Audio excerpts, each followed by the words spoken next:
कौन कहता है आसमां में सुराख नहीं हो सकता? कौन कहता है आसमां में सुराख नहीं हो सकता? एक पत्थर तो तबीयत से उछालो यारो। तो आप सभी लोग जो भी अपना ड्रीम देखते हो, जो भी आपने अपने ऑब्जेक्टिव सेट किए हैं, अच्छे मार्क्स स्कोर करने का टारगेट सेट किया है, अच्छे कॉलेज में एडमिशन लेने का टारगेट सेट किया है, अपने पेरेंट्स को प्राउड फील कराना चाहते हो, आप सभी लोगों के वो सभी ड्रीम्स फुलफिल होंगे। बस ज़रूरत है तो थोड़ी कोशिश करने की और फोकस के साथ पढ़ाई करने की। इसी मैसेज के साथ मैं आपकी आज की क्लास शुरू करता हूँ और आज का हमारा टॉपिक है बिजनेस एनवायरनमेंट। तो व्हाट इज़ बिजनेस एनवायरनमेंट? इसको समझने से पहले आप ये बताओ कि एनवायरनमेंट क्या होता है। देखो, जो भी हमारे आसपास की सराउंडिंग्स है हम उसको अपना एनवायरनमेंट कहते हैं। जैसे हमारे आसपास पानी है, हवा है, सनलाइट है, ये सब एनवायरनमेंट का पार्ट है। समर सीज़न है, विंटर सीज़न है, रेनी सीज़न है, ये सब एनवायरनमेंट का पार्ट है। हमारे आसपास लोग हैं, हमारा एनवायरनमेंट का पार्ट है। तो जैसे विंटर आने वाली होती है तो हम विंटर की पहले से प्रिपरेशन करके रखते हैं, अपने विंटर क्लोथ्स निकलवा के, उनको क्लीन करवा के, उनको वॉश और आयरन करवा के रेडी करके रखते हैं, ताकि विंटर्स में जब हम उनको पहन सकें और विंटर से बच सकें। समर सीज़न आने वाला होता है तो हम अपने एसी की सर्विस करवा के रखते हैं, कूलर्स को ठीक करवा के रखते हैं, ताकि हम समर से बच सकें। उसी तरीके से बिजनेस पर भी अपने एनवायरनमेंट का डायरेक्टली और इनडायरेक्टली असर होता है। तो बिजनेस एनवायरनमेंट के में क्या क्या चीज़ें आती हैं, जैसे बिजनेस पे उससे कस्टमर्स की नीड का असर होता है, तो वो भी बिजनेस एनवायरनमेंट का पार्ट है। अगर गवर्नमेंट कोई पॉलिसी बनाती है, कोई नया रूल लेके आती है, उसका भी बिजनेस पे असर होता है, तो वो भी बिजनेस एनवायरनमेंट का पार्ट है। सो कोई भी ऐसी चीज़ जिसका बिजनेस पे असर होता हो, चाहे डायरेक्टली या इनडायरेक्टली, वो बिजनेस एनवायरनमेंट का ही पार्ट होता है। और क्योंकि उसका असर बिजनेस पे होने वाला है, इसलिए बिजनेस को उसके अंडरस्टैंडिंग लेना बहुत ज़रूरी होता है। तो आओ देखते हैं बिजनेस एनवायरनमेंट की डेफिनेशन क्या है। सो ऑल द फैक्टर्स और forces that affect business directly और इनडायरेक्टली, जिसका बिजनेस पे असर होता है कैसे भी, डायरेक्टली और इनडायरेक्टली, उनको हम कलेक्टिवली बोलते हैं business environment. Example, customers. Customers का ऐसा होता है, कस्टमर को जो चीज़ पसंद है, नहीं पसंद, उसका असर होता है बिजनेस पर। गवर्नमेंट की जो पॉलिसी है या जीडीपी की जो ग्रोथ है, अगर कंट्री की जीडीपी ग्रोथ स्लो चल रही है तो मार्केट में डिमांड कम होती है, तो बिजनेस पे उसका असर होता है। जीडीपी ग्रोथ फास्ट होती है तो डिमांड मार्केट में ज़्यादा होती है, तो उसका बिजनेस पे असर होता है। इसी तरीके से आते हैं हमारे कैरेक्टरिस्टिक्स। बिजनेस एनवायरनमेंट के क्या कैरेक्टरिस्टिक्स होते हैं? सो सबसे पहला कैरेक्टरिस्टिक जो है वो डायनामिक। डायनामिक वर्ड का मीनिंग तो आप जानते ही हो, जो कि हमेशा चेंज होता रहता है। ये डायनामिक वर्ड हमने कहाँ पढ़ा था? मैनेजमेंट के फीचर्स में। मैनेजमेंट की कैरेक्टरिस्टिक्स में एक कैरेक्टरिस्टिक था कि मैनेजमेंट डायनामिक होता है, ऑलवेज चेंजिंग। वैसे ही बिजनेस एनवायरनमेंट भी है। बिजनेस एनवायरनमेंट भी हमेशा चेंज होता रहता है। आप खुद ही देखो, पहले क्या था? 3G था, 3G के बाद 4G आया, 4G के बाद 5G आया। तो इस तरीके से हमेशा एनवायरनमेंट चेंज होता रहता है, इसलिए business environment is always dynamic. अच्छा, क्योंकि हमेशा चेंज होता रहता है, इसी वजह से बिजनेस एनवायरनमेंट को समझना बहुत मुश्किल काम है। इसीलिए अगला फीचर बनता है हमारा अनसर्टेनिटी और कॉम्प्लेक्सिटी। अनसर्टेनिटी का मतलब होता है कि डिफिकल्ट टू प्रिडिक्ट, अनुमान लगाना बड़ा मुश्किल है कि भविष्य में क्या होगा। जैसे अभी रशिया यूक्रेन की वॉर हो गई, किसी को अनुमान नहीं था कि वॉर हो जाएगी, तो कितने सारे बिजनेस पे उसका इफेक्ट हुआ। तो हमेशा बिजनेस एनवायरनमेंट को प्रिडिक्ट करना बहुत डिफिकल्ट काम होता है कि फ्यूचर में क्या होगा, और समझना भी बहुत मुश्किल होता है, डिफिकल्ट टू अंडरस्टैंड, इसलिए वो कॉम्प्लेक्स होता है।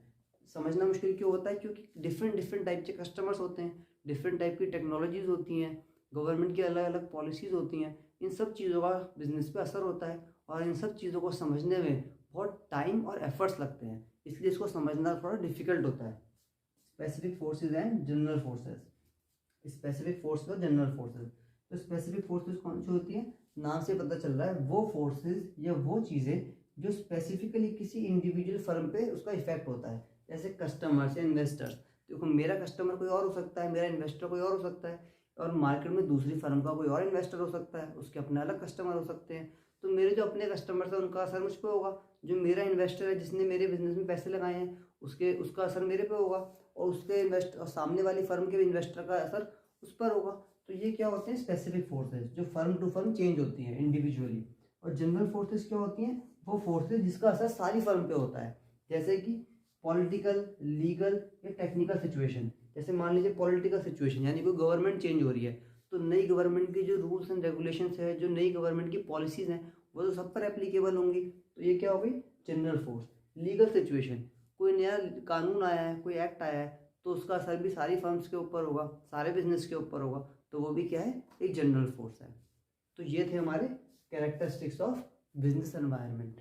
ओके, तो अब आ गए हम अपने नेक्स्ट टॉपिक पर, जो है डायमेंशंस ऑफ बिजनेस एनवायरनमेंट। इसको याद करने की एक मैंने सिंपल टेक्निक बनाई हुई है, ये शॉर्ट्स में डाली हुई है मैंने 30 सेकेंड्स की, बता देता हूँ। उसका नाम है pastel, PESTL, pastel.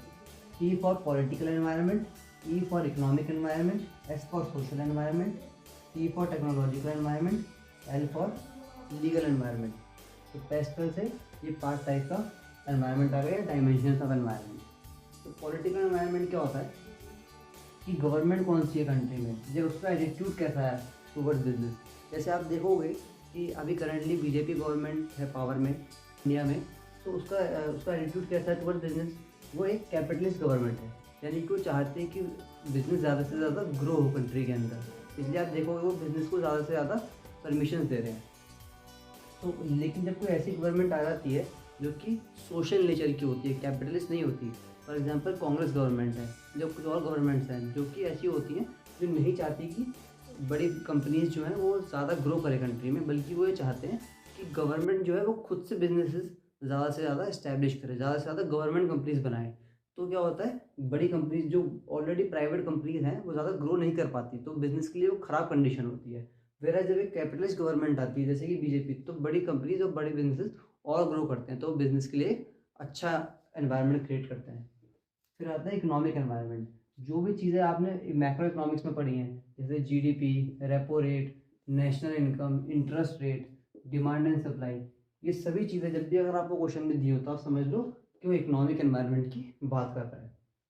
Social environment क्या होता है, जैसे सोसाइटी में लोगों के बिलीव्स होते हैं, अलग अलग रिलीजन्स होते हैं, ट्रेडिशंस होते हैं, वैल्यूज़ होते हैं, ये सब हमारे पार्ट होते हैं सोशल एनवायरनमेंट का। जैसे आपने देखा होगा रक्षाबंधन आती है तो स्वीट्स ज़्यादा बिकती हैं, दिवाली होती है तो स्वीट्स ज़्यादा बिकती हैं, चॉकलेट ज़्यादा बिकती हैं। तो कैडबरी कंपनी से क्या होती है, जो कंपनी चॉकलेट बनाती है, स्वीट्स बनाती हैं, जैसे कैडबरी है, हल्दीराम्स है, तो इनकी सेल ग्रो करती है। तो अगर आपने देखा होगा ये लोग जो है अपने एडवर्टीजमेंट उस टाइम पे कैसे करते हैं, फेस्टिवल वाले ही एडवर्टीजमेंट बनाते हैं ये लोग। सो क्योंकि उनको पता है कि इसका असर होता है उनके बिजनेस पर और लोगों पर असर होता है उनके एडवर्टीजमेंट्स का, तो ये सोशल एनवायरनमेंट का पार्ट होते हैं। फिर आता है टेक्नोलॉजिकल एनवायरनमेंट। टेक्नोलॉजी में क्या होता है कि जो मेथड ऑफ प्रोडक्शन है वो कैसा है, न्यू मेथड्स ऑफ प्रोडक्शन बनते रहते हैं। जैसे पहले कितनी चीज़ें ऐसी हैं जो लोग मैनुअली बनाते थे लेबर के थ्रू, लेकिन अब वो चीज़ें मशीन्स के थ्रू बन रही हैं और उसमें भी एडवांसमेंट आती जा रही है। पहले 4 मशीन लगती थी तो एक मशीन का यूज़ होता है, पहले 1 घंटा लगता था तो 15 मिनट लगते हैं। तो न्यू मेथड्स ऑफ प्रोडक्शन आते हैं, तो वो होता है टेक्नोलॉजिकल एनवायरनमेंट का आपका पार्ट होता है। फिर आता है लीगल एनवायरनमेंट।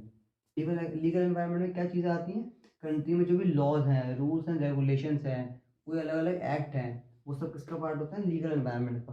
फॉर एग्जांपल जैसे कि पोल्यूशन कंट्रोल एक्ट है, तो पोल्यूशन कंट्रोल एक्ट है, या इनकम टैक्स एक्ट है, या कोई और रेगुलेशन है, कोई और लॉ है, तो उसका असर होता है बिजनेस पर, तो वो सब किसका आते हैं, लीगल एनवायरनमेंट का पार्ट होते हैं, तो उसका असर भी बिजनेस पर होता है। तो ये हमारे 5 डायमेंशंस ऑफ बिजनेस एनवायरनमेंट हैं। तो नेक्स्ट टॉपिक है हमारा importance of business environment. Heading भले ही इंपॉर्टेंस ऑफ बिजनेस एनवायरनमेंट, लेकिन इसका मतलब ये है कि बिजनेस एनवायरनमेंट को समझना क्यों इंपॉर्टेंट है, बिजनेस एनवायरनमेंट को समझ के हमें क्या बेनिफिट मिलता है। तो सबसे पहला बेनिफिट जो मिलता है वो है फर्स्ट मूवर एडवांटेज। तो फर्स्ट मूवर एडवांटेज क्या होता है, मैं आप समझो, मान लो 2 लोग हैं, मिस्टर ए और मिस्टर वाई। मिस्टर समझ लीजिए 2 लोग हैं, मिस्टर ए और मिस्टर बी। ये 2 लोग एक रेस में दौड़ रहे हैं, एक रेस में, और दोनों, एक जो मिस्टर ए है वो भी यहीं से स्टार्ट करेगा और मिस्टर बी भी यहीं से स्टार्ट करेगा रेस। दोनों की स्पीड है 15 किलोमीटर पर आवर, लेकिन मिस्टर ए जो है उसने रेस पहले शुरू कर दी, सपोज 2 बजे उसने रेस शुरू कर दी, और मिस्टर बी जो है उसने 2:10 पे रेस शुरू करी। दोनों की स्पीड सेम है, स्टार्टिंग पॉइंट सेम है, लेकिन रेस पहले शुरू करी मिस्टर ए ने। तो सोचो कौन जीतेगा, मिस्टर ए जीतेगा, बिकॉज उसने पहले शुरू किया। वही होता है फर्स्ट मूवर एडवांटेज। जो बिजनेस कोई स्टेप, अच्छा स्टेप पहले ले लेता है उसको फर्स्ट मूवर एडवांटेज मिलता है। बाद वाले बिजनेस भले ही वो स्टेप ले और सेम डायरेक्शन में आगे बढ़े, फिर भी वो पीछे रह जाते हैं क्योंकि किसी बिजनेस ने वो स्टेप ऑलरेडी ले लिया। फॉर एग्जाम्पल नूडल्स बनाता है मैगी, तो मैगी ने बिकॉज सबसे पहले 2 मिनट नूडल्स बनाने शुरू किए, इसलिए मार्केट में उनके नूडल्स सबसे ज़्यादा बिकते हैं। जो कंपनीज बाद में आए उनके नूडल्स कम बिकते हैं। फॉर एग्जाम्पल व्हाट्सएप, सबसे पहले सोशल मैसेंजर ऐप इंडिया में बनाया व्हाट्सएप ने, इसलिए हर फ़ोन पे व्हाट्सएप इंस्टॉल्ड है और दूसरे ऐप्स अभी कम चलते हैं। तो वो इसलिए बिकॉज उनको फर्स्ट मूवर एडवांटेज मिला। तो ये होता है आपका फर्स्ट मूवर एडवांटेज। तो उससे आपको क्या फायदा मिलता है, आप लार्ज मार्केट शेयर एक्वायर कर सकते हो, मार्केट शेयर एक्वायर कर सकते हो और अपनी मोनोपोली क्रिएट कर सकते हो। फिर आता है अर्ली वार्निंग सिग्नल। अगर कोई खतरा है आने वाले समय में आपके लिए, या कोई कॉम्पिटिटर आपका खड़ा हो रहा है जो कि आपको टफ कंपटीशन दे सकता है, तो वो भी आप ऑलरेडी पहले ही पता लगा सकते हो अगर आप बिजनेस एनवायरनमेंट को अच्छे से स्टडी करो। तो जब कोई टेक्नोलॉजी चेंज होने वाली है तो आप उस टेक्नोलॉजी को पहले ही समझ के इम्प्लीमेंट कर सकते हो अगर आपने अच्छे से बिजनेस एनवायरनमेंट को स्टडी किया हो। तो इससे क्या होता है, आपको अर्ली वार्निंग सिग्नल मिलते हैं। फिर आता है टैपिंग यूजफुल रिसोर्सेज। आपको अपने बिजनेस में रॉ मटेरियल चाहिए होते हैं, रिसोर्सेज चाहिए होती हैं। तो वो रिसोर्सेज कहाँ पे अवेलेबल है, कौन सी कंट्री में अवेलेबल है, किस एरिया में अवेलेबल है, ये आपको पता लगाना पड़ता है। जब आप पता लगाओगे तभी तो वहाँ से यूजफुल रिसोर्सेज अपने लिए परचेज कर पाओगे, या ऐसी फैसिलिटी वहाँ पे बना पाओगे जिसकी वजह से आप वो रिसोर्सेज यूज़ कर पाओ। तो उसके लिए आपको बिजनेस एनवायरनमेंट को स्टडी करना पड़ता है। तो ये भी एक फ़ायदा होता है बिजनेस एनवायरनमेंट को स्टडी करने का, कि आप यूजफुल रिसोर्सेज को यूज़ कर सकते हो। फिर होता है coping with rapid changes. Environment में तेज़ी से चेंजेस हो रहे हैं, तो उन चेंजेस को अपने अपने अंदर कैसे इनकॉर्पोरेट करें, कैसे खुद में बदलाव लाएं चेंजेस के अकॉर्डिंग। ये भी बिजनेस एनवायरनमेंट को स्टडी करके ही पता लगता है। मान लीजिए ट्रेंड चेंज हो गया मार्केट में, लोगों का जो टेस्ट है वो चेंज हो गया, तो आपको कैसे पता लगेगा कि उनका टेस्ट क्या है। जब आप मार्केट को स्टडी करोगे तभी तो पता लगेगा कि मार्केट में चेंजेस क्या हुए हैं, उनके टेस्ट क्या चेंज हुए हैं। उसी के अकॉर्डिंग आप अपने प्रोडक्ट के अंदर भी चेंज कर सकते हो। तो आप कोप कर सकते हो रैपिड चेंजेस। और लास्ट पॉइंट है assisting in planning and policy formation.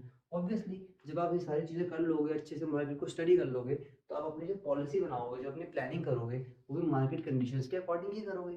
तो बिजनेस एनवायरनमेंट को स्टडी करने के आपको ये सारे फायदे होते हैं, इसीलिए बिजनेस एनवायरनमेंट को स्टडी करना बहुत ही ज़्यादा इंपॉर्टेंट है।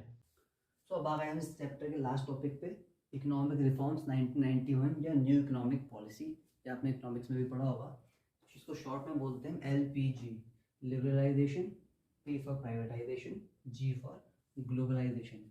सर इकोनॉमिक रिफॉर्म्स आए थे कुछ 1991 में। एक गवर्नमेंट एक न्यू पॉलिसी लेके आई थी, इसका नाम रखा था न्यू इकोनॉमिक पॉलिसी। इसके 3 पार्ट थे, पहला था लिबरलाइजेशन, दूसरा प्राइवेटाइजेशन और तीसरा ग्लोबलाइजेशन। इसमें गवर्नमेंट ने क्या किया था, लिबरलाइजेशन से क्या किया गवर्नमेंट ने, जो बिजनेसेस हैं उनके लिए आज़ादी ज़्यादा दी, उनको फ्रीडम ज़्यादा दी। कैसी फ्रीडम दी, फालतू के जो रूल्स एंड रेगुलेशंस थे जो उनको फॉलो करने पड़ते थे अननेसेसरीली, हर काम के लिए गवर्नमेंट की परमिशन लेनी पड़ती थी, हर काम के लिए किसी गवर्नमेंट ऑफिसर के साइन लेने पड़ते थे, वो सब ज़रूरत अब हटा दी गई थी। और रिडक्शन इन टैक्सेस, जो एक्स्ट्रा टैक्स लगते थे बिजनेस पर, वो टैक्स भी थोड़े कम किए ताकि बिजनेस ज़्यादा ग्रो हो इकोनॉमी के अंदर। इसको बोलते हैं लिबरलाइजेशन। वैसे भी लिबरलाइजेशन वर्ड का मीनिंग ही होता है फ्रीडम। प्राइवेटाइजेशन, तो प्राइवेटाइजेशन में क्या हुआ, प्राइवेटाइजेशन का मतलब ये होता है कि कोई भी पर्सन, आप मैं, किसी कोई भी पर्सन कंट्री में बिजनेस कर सकता है, तो उसको कहते हैं प्राइवेट बिजनेस यानी प्राइवेटाइजेशन। तो 1991 से पहले क्या था, मोस्टली जो बड़े बिजनेस थे उसको करने के लिए पहले गवर्नमेंट से परमिशन लेनी पड़ती थी। तो परमिशन गवर्नमेंट से लाइसेंस लेने पड़ते थे, तो अननेसेसरी लाइसेंसिंग और परमिशन की रिक्वायरमेंट खत्म कर दी गवर्नमेंट ने। और मोस्टली जो बड़ी बड़ी कंपनीज थी वो गवर्नमेंट खुद चलाती थी। आप आज भी देखो, वो उन गवर्नमेंट कंपनीज को प्राइवेट करने की कोशिश करी गई, यानी गवर्नमेंट ने अपना उसमें शेयर बेच के लोगों को दे दिया कि आप भाई खुद खरीदो और खुद ही वो कंपनी चलाओ। तो डिसइन्वेस्टमेंट किया गवर्नमेंट ने पब्लिक सेक्टर्स में, यानी गवर्नमेंट ने अपनी खुद की कंपनीज में डिसइन्वेस्टमेंट किया और परमिशन दी प्राइवेट सेक्टर को कि वो बिजनेस में एंटर करे और खुद से बिजनेस करे। कुछ गिनी चुनी इंडस्ट्रीज को छोड़ के, जैसे डिफेंस है, डिफेंस इक्विपमेंट में इंडस्ट्री को एंट्री नहीं दी थी तब, बिकॉज वो कंट्री के लिए डेंजरस हो सकता था। बट अब गवर्नमेंट है बीजेपी गवर्नमेंट, उसने डिफेंस इंडस्ट्री में भी प्राइवेट सेक्टर को एंट्री दे दी है, अलाउ कर दी है। फिर आता है लास्ट पॉइंट, ग्लोबलाइजेशन। ग्लोबलाइजेशन का मतलब क्या होता है कि पूरा जो वर्ल्ड है वो एक सिंगल मार्केट है। ग्लोबलाइजेशन का कॉन्सेप्ट ये है। तो 91 के पहले क्या होता था, गवर्नमेंट बहुत डरी हुई थी इस बात से कि 1947 में कंट्री को आज़ादी मिली है और कंट्री में अभी बिजनेस जो है बड़े छोटे छोटे बिजनेस हैं। तो अगर अभी हम परमिशन दे देंगे पूरे वर्ल्ड की कंपनीज को इंडिया में आकर बिजनेस करने की, तो उन इंटरनेशनल कंपनीज के अगेंस्ट तो इंडियन कंपनीज बहुत छोटी हैं, वो कंपटीशन में सर्वाइव ही नहीं कर पाएंगी। इसलिए 1991 तक इंटरनेशनल कंपनीज को परमिशन नहीं मिलती थी इंडिया में बिजनेस करने की। लेकिन 91 में ग्लोबलाइजेशन की पॉलिसी अपनाई गवर्नमेंट ने और हमारे इंडियन मार्केट को ओपन कर दिया पूरे वर्ल्ड के लिए कि आप कोई भी आकर के इंडिया में प्रोडक्ट्स अपने सेल कर सकता है, इंडिया में बिजनेस कर सकता है। तो उससे क्या हुआ, इंटीग्रेट हो गया हमारा डोमेस्टिक मार्केट इंटरनेशनल मार्केट के साथ वो इंटीग्रेट हो गया, जुड़ गया। इसीलिए 1991 के बाद आप देखोगे अचानक से इंडिया में नए नए टाइप के प्रोडक्ट्स आने लगे, नए नए टाइप के मोबाइल फ़ोन्स आने लगे, इलेक्ट्रॉनिक गैजेट्स आने लगे, खाने पीने की अलग अलग तरह की चीज़ें आने लगी, डिफरेंट टाइप ऑफ कंपनीज आ गई जो कपड़े बनाते थे। उससे पहले लोग कपड़े सिलवा के पहनते थे। 1991 के बाद अचानक से नई नई ब्रांड्स आने लगे इंडिया में, बिकॉज उसके बाद गवर्नमेंट ने ग्लोबलाइजेशन की पॉलिसी को बनाया था। सो होप आपको ये चैप्टर की अंडरस्टैंडिंग आई हो, आपको मेरा पढ़ाने का तरीका अच्छा लगा हो। अगर आपको कोई भी डाउट है तो आप कमेंट बॉक्स में कमेंट करके मुझसे पूछ सकते हो, मैं उसका पक्का रिप्लाई करूँगा और आपको अच्छे से डिटेल में एक्सप्लेन भी करूँगा। अगर आपको ऐसी और वीडियोस देखनी है तो आप चैनल को सब्सक्राइब कर सकते हो और इस वीडियो को लाइक कर सकते हो। तब तक के लिए ऑल द बेस्ट।